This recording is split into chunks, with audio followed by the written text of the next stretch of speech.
hay una especie de acidez, por ejemplo, se llama al, El limón. al gusto que el limón puede provocar, no sé, por eso yo realmente nunca me puse a pensar que se clasificaban en solo cuatro. 4 o 5. No, y creo que era algo. Y ellos es pues cambia, son definiciones que cambian, pues, porque supuestamente pues también no tenemos 5 sentidos nomás, sino que así como está nuestro organismo constituido, ponerle que la piel, nuestro sentido del tacto, siente la temperatura, la presión, ¿verdad? La presión de las cosas, la aspereza de los objetos, por ejemplo, ¿verdad? Todo eso. Y ya ves, juegos de lenguaje y juegos perceptuales de percepción.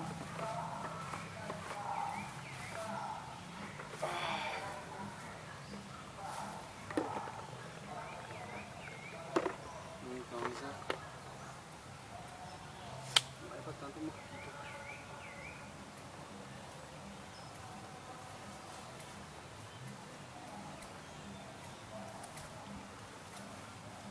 No, y no tenés alguna idea que quieras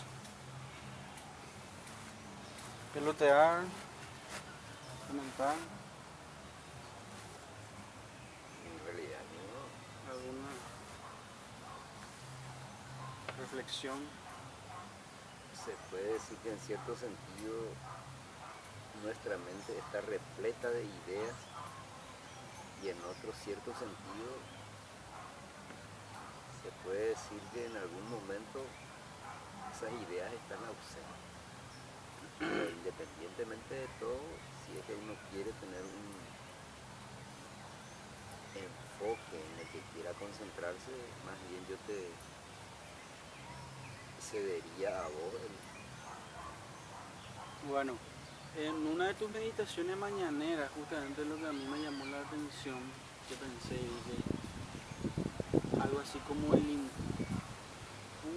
no me acuerdo qué palabra usaste, el impulso, el deseo, o la especie de tendencia hacia la inmortalidad. hambre Yo, de inmortalidad. ahí está. Yo compartí eso en el Facebook, que por cierto, estoy empezando a saber de a poco usar el Facebook. Y leí así, y eso fue lo que no, con lo que no estuve de acuerdo, vamos a decirlo, pero después igual compartí, ¿verdad? Porque el resto me parece muy consistente, ¿verdad? Con nuestra aproximación hacia la filosofía perenne. ¿Y por qué te digo que el hambre de la inmortalidad no se aplicaría a mí al menos?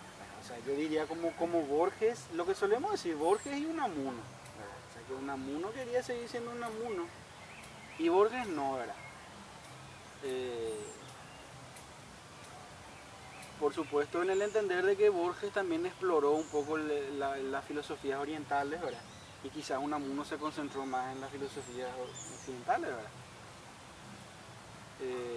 Y entonces eso fue lo único que yo dije, bueno, esto no, para mí no cala, pero igual el resto, como te digo, como dijimos también, el tema del amor incondicional, el yo soy, y ¿cuál era el otro punto? La experiencia de ser La en experiencia de plenitud. ser en plenitud, exactamente. Entonces, y el servicio, todas esas cosas, ¿verdad? ¿Por qué digo que el hambre? Porque el espíritu, o sea, el hambre viene de la carne. Es la carne lo que tiene hambre y lo que quiere y lo que desea y lo que quiere perpetuarse, como el gen egoísta de Dawkins, ¿verdad? Ese es el que quiero ser inmortal, ¿verdad? Pero el espíritu de por sí ya es inmortal, podemos decirlo. No necesita tener hambre ni tener nada, porque ya tiene todo, podemos decirlo así.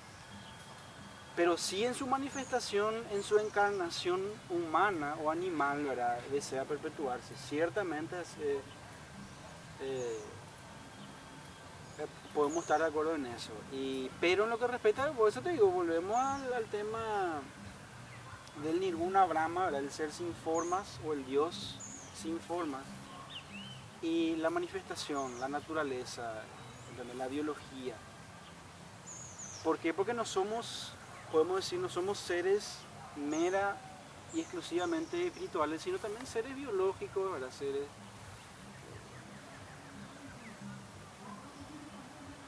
está el aspecto de carnal. Claro, está el aspecto de carne y hueso también. Y de ahí viene el hambre, yo diría, en todo caso. Por eso, para mí, yo diría que no diría que es un falso universal. ¿Por qué? Porque las religiones ya de por sí te traen esa idea de que de alguna especie de inmortalidad o vida después de la muerte, ¿verdad? O siguiente vida o lo que sea. Y la filosofía perenne, por supuesto, ¿verdad? Y entonces esa idea ya está. Y entonces volvemos a la completitud también, la completitud, la perfección. Y entonces, porque sí o sí se habla de la perpetuación de Emiliano, pues. Eso es lo que yo te puedo decir. Y entonces volvemos a lo de Borges y Unamuno. Bueno, Unamuno quería seguir siendo y Borges no, ¿verdad? Pero para mí, más bien, antes que una...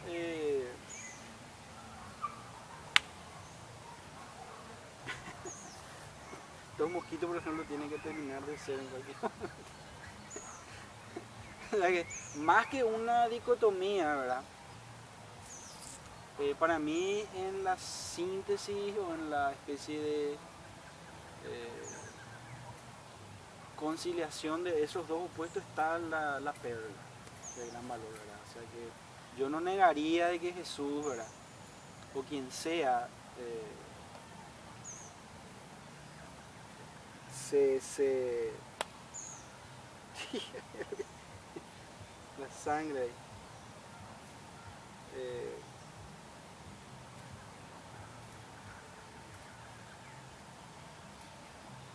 o sea que no negaría la historia de Jesús, así como no negaría pero tiene que ver con esa historia de Vivekananda que solemos, tocamos un par de veces, de que bueno, pensá nomás, concentrate bien, pensá profundamente y te vas a acordar de tus vidas anteriores, ¿entendés? O sea que mi conclusión es de que la mente crea cualquier cosa, o puede crear cualquier cosa. Eso básicamente es. Entonces, si la historia de Jesús nos atrae, entonces vamos a resucitar con él. O si la historia de Shankara o quien sea, ¿verdad? Nos llama la atención, entonces vamos a ir, ¿entendés? Hacia esa órbita, hacia esa gravedad nos va a traer, nos va a llevar hacia ahí está. Estamos a veces con muchos mosquitos acá. Ah, tengo que traer el espiral porque si no, de casa, están chupando como no sé qué tienen hambre. Hablando de hambre, ellos también tienen que saciar su hambre. Eso es lo que te digo. Estos mosquitos, esa hambre tiene que ser eliminada. O sea que, claramente, mira, acá está. La vida come a la vida, ¿entendés? Esa es la hambre, el hambre. Y el espíritu, ¿qué tiene que ver con eso? ¿Entendés? O sea, el ser puramente espiritual, que en la práctica no existe, ¿verdad? Evidentemente, porque está el aspecto de carne y hueso que, como y de sangre, ¿verdad? Que estos mosquitos claramente están recordándonos, ¿verdad? Por eso te acordás lo que yo decía también, el mundo sin mosquitos, esa teoría. Esa es la tierra sin mal, ese es el paraíso, ese es el cielo, no hay más mosquitos. En realidad, Nico, es una cosa que en un cierto sentido vamos a decir que tenés razón. Y en otro cierto sentido, en verdad, se puede entender de que tu enfoque pierde de vista, se podría decir, otro punto de vista que a mi entender hay que tener en cuenta indefectiblemente para lo que mencionaste como la completitud. Entonces, desde esa perspectiva, en verdad, nosotros lo que tenemos que ver y comprender es que aún en un estado en el que podemos entender que hemos avanzado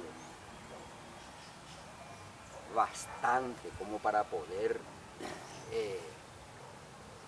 decir que nos liberamos de una serie de tendencias, se puede llamarle, ¿verdad?, para traer esa palabra a cuento, de tal manera de que verdaderamente llegamos a una comprensión de muchas cosas, pero básica y fundamentalmente ese enunciado de que al que se refiere ese comentario, esa meditación, en realidad tiene que relacionarse con uno mismo y con nadie más. De ahí la pregunta que uno tiene que hacerse: bueno, ¿vos dejaste de tener hambre de inmortalidad o no? ¿Verdad? Sería la manera de plantear concretamente para ver qué nivel de evolución alcancé. Y en realidad tiene que ver también en este enfoque el hecho de que ciertamente en la tradición espiritual, filosófica espiritual o filosófico espiritual hindú, yo le llamo, ciertamente se postula de manera categórica que la conciencia individual no perdura en una corriente muy concreta que justamente es el Vedanta Advaita. Porque al final de cuentas existen muchas otras corrientes que están ahí. La extinción en Brahma, ¿verdad? La extinción en Brahma. Liberación. En Brahma. Entonces se postula realmente que la perdurabilidad de la conciencia individual no se da. Uno se fusiona en Brahman y ahí vive, se puede decir, ahí vive y existe, se puede entender de manera perenne o eternamente, de acuerdo a cómo se entiende la palabra, a pesar de que la palabra no siendo aplicable para poder referirse a la realidad real, podemos decir, ¿verdad? En verdad uno simplemente puede decir uno vive. Ahí acontece lo imperecedero, por decir. Eso es lo que se postula en el hinduismo y en el budismo también, por cierto, ¿verdad? Entonces, cuando uno lo refiere a sí mismo y todas las enseñanzas apuntan a que cada uno refiera a sí mismo, cada postulado, ¿verdad? En lo que a mí respecta, yo entiendo de que realmente esas tendencias deben ser, se puede decir, sublimadas, para usar una palabra que se usa incluso en la, ¿cómo se llama? Esa disciplina en el psicoanálisis, ¿verdad? Esas tendencias deben ser sublimadas hasta tal punto de experimentar esa completitud en todo momento, podemos decir. Entonces uno se pregunta, bueno, yo estoy completo, yo no deseo más nada, nada más quiero, o sea, mis deseos realmente me abandonaron. Ya básicamente está en mí la ausencia de deseos. Solo se hace la voluntad de Dios, podríamos decir en la tradición bíblica, ¿verdad? Y en la tradición hindú, bueno, me he fusionado con Brahman. Y en definitiva, cuando uno llega a ese punto y se da una respuesta de esa, te menciono el caso de Nisargadatta. Nisargadatta, en aquella tradición en donde se postula que el ser ya no puede. Hay un dicho de Nisargadatta que dice la codicia de una dicha personal perpetua es el peor engaño que uno se pueda hacer. Le digo nomás en el contexto en que él enseña, ¿verdad? Es el deseo por una mujer es como la inocencia de un niño comparado con esto, ¿verdad? Entonces, aún habiendo dicho eso y entendiendo él que estaba prácticamente realizado hasta el punto de que no había deseo ni miedo en él, entonces él en una publicación que no hace mucho, justamente yo incluso ya te comenté, se hizo de una de sus declaraciones cuando se detectó en él la enfermedad del cáncer del cual estaría muriendo. Él dijo lo siguiente: hasta que apareció esta enfermedad, yo pensaba que estaba actuando como un vehículo. En este momento entiendo que esa es una idea errada, algo por el estilo. No estoy citando literalmente, pero desecho esa idea, ¿verdad? ¿Y qué significa eso en lo que respecta a la configuración que yo tengo de la realidad?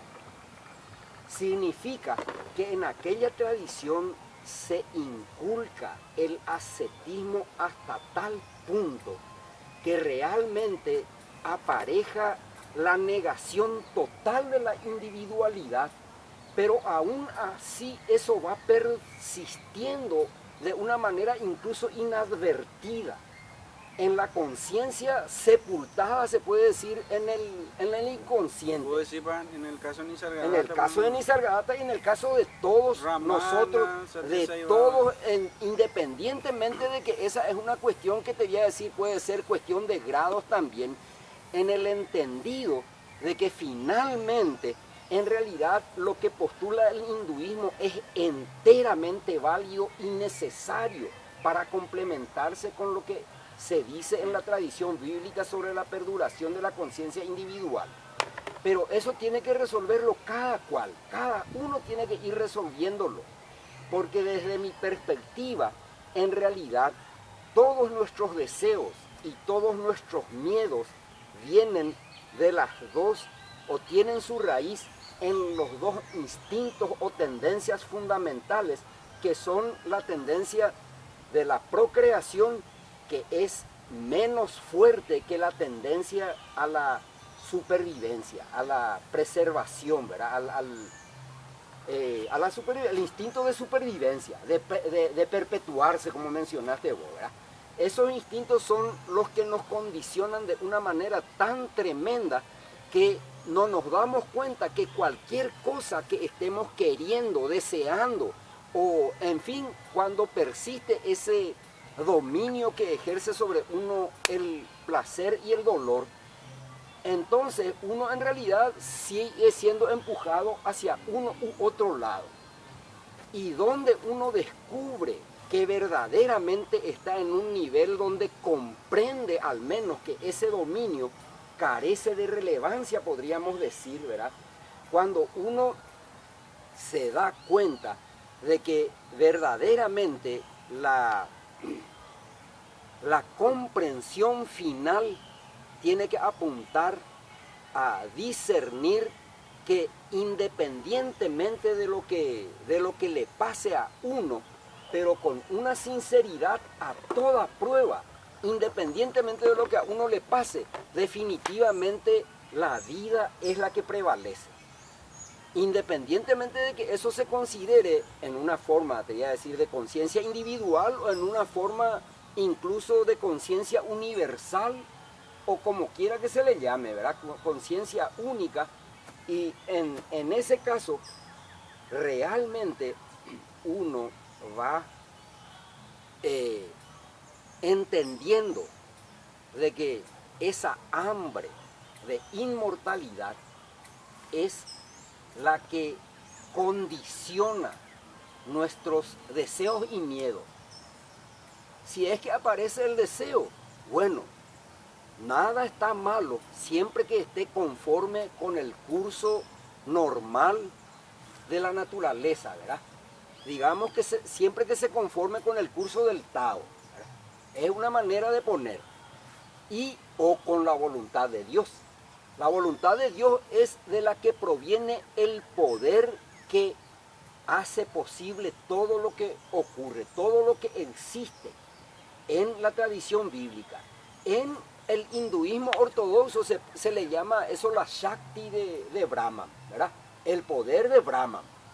Entonces, en realidad, ese poder único es al que uno tiene que someterse, y ahí, en realidad, se diría desde la perspectiva de la enseñanza de todas las doctrinas espirituales, el ego se rinde, el ego se sujeta o se somete incondicionalmente a ese poder que, llámese como se llame y venga de donde venga, en realidad es el que nos hace ver que nuestros deseos y miedos generalmente están motivados o tienen su causa u origen en ese yo egocéntrico.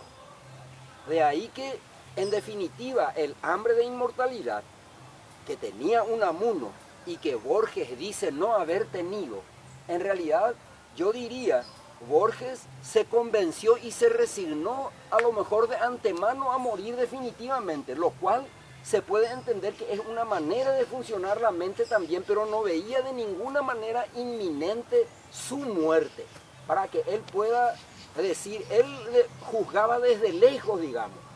Por eso en el budismo, por ejemplo, en el Dhammapada, en el primer capítulo, dice el Buda lo siguiente: los otros no comprenden, nosotros moriremos en este mundo. En esos que así aquí comprenden, cesan las disputas.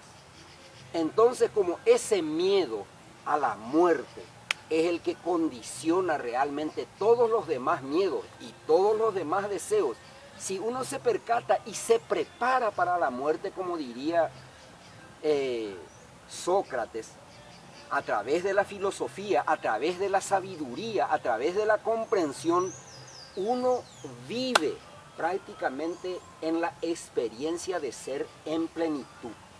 Y eso es lo que uno tiene que dilucidar y comprender para poder entender que, sea cual fuere la tradición en la que uno esté, lo que cuenta es comprender que realmente esa muerte que opera en nosotros como un impulso poderosísimo y que tiene su razón de ser en lo que uno mismo pueda discernir.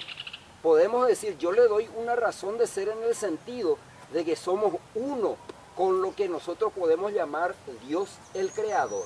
Dios se hace a sí mismo en cada uno de nosotros, y todo lo que hacemos, pensamos y decimos, en realidad está encaminado, se podría decir, por ese Dios que está dentro de cada uno, que es lo mismo que se postula en el hinduismo con el Atman. Dios está dentro, íntimamente dentro de cada uno. Entonces Dios es el que muere en nosotros, Dios es el que vive en nosotros, Dios es el que sufre en nosotros y el que goza en nosotros. Pero mientras haya esa hambre de inmortalidad que podría quedar saciada con el hecho, porque eso es lo que yo digo al final de mi meditación, con la comprensión de que uno es solo uno con Dios y con todo lo que existe, ¿verdad? Esa comprensión hace que uno sacie esa hambre, porque desde ahí uno ya sabe que es inmortal. Como dijo Ramana cuando le acaeció aquella experiencia donde él declara que descubrió en ese momento que él era el ser inmortal. En suma, nosotros, así como decimos, somos carne y somos espíritu en esta forma en que estamos configurados. Pero la carne, dentro del tiempo-espacio, se destruye, perece, se corrompe, ¿verdad? Y va a permanecer en algún no lugar y no tiempo, por decir, y esa es la fe que uno debe desarrollar, en en una forma de una estructura en donde el tiempo y el espacio y lo que llamamos como la causalidad también, que es el condicionamiento a que cada cosa sucede indefectiblemente en base a esos presupuestos. Entonces es ahí que uno realmente puede decir que su hambre de inmortalidad ha cesado. Como diría el mismo Jesús, no tendrá más hambre ni tendrá más sed. El que come su carne, el que ve y comprende eso. Entonces, ese es el contexto en que se utiliza esa hambre de la inmortalidad, que ahí está expresado, que justamente es una expresión que le pertenece a Unamuno. Como te acordarás, el hambre de inmortalidad, digamos, yo le copié allá a Unamuno, porque me vino a las mientes, independientemente de que coincido yo con él, ¿verdad? Yo estoy en esa hambre, en el entendido de que sigo trabajando para poder ceñirme a la rectitud, a toda prueba, a la verdad, que es la sinceridad con que uno actúa en todas las circunstancias. Esa sinceridad es la que nos lleva a comprender todo esto. Y ahí uno se siente en paz, uno siente el bienestar que necesita y que merece, ¿verdad? Y siente, se podría decir, la plenitud, el sentido de completitud, de estar completo porque está unido con todo lo que hay y existe, que es a lo que se le llama Dios o Brahman o lo absoluto, sea como fuere el nombre que se le dé. Se le puede dar Tao también, conste que el Tao es el camino en la China, ¿verdad? Y lo innominado es lo que ellos entienden que de ahí surge realmente todo.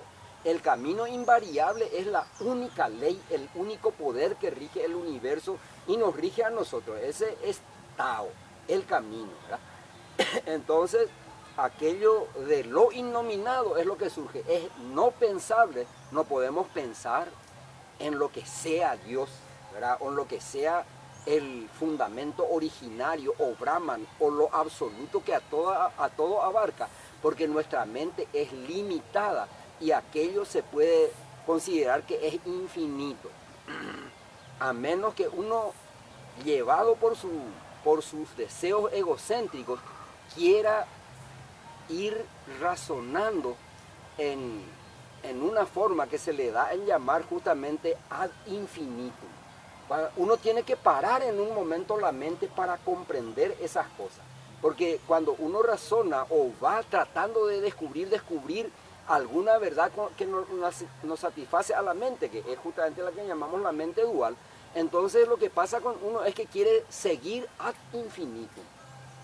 Ese es el sentido que yo te puedo decir que hay en esa meditación, que vos podés plantearme otra vez las objeciones que pudieras tener a lo que yo digo, ¿verdad? Para ir esclareciendo en todo caso, en ausencia de nuestro ego, ¿verdad? Lo que podría ser pertinente.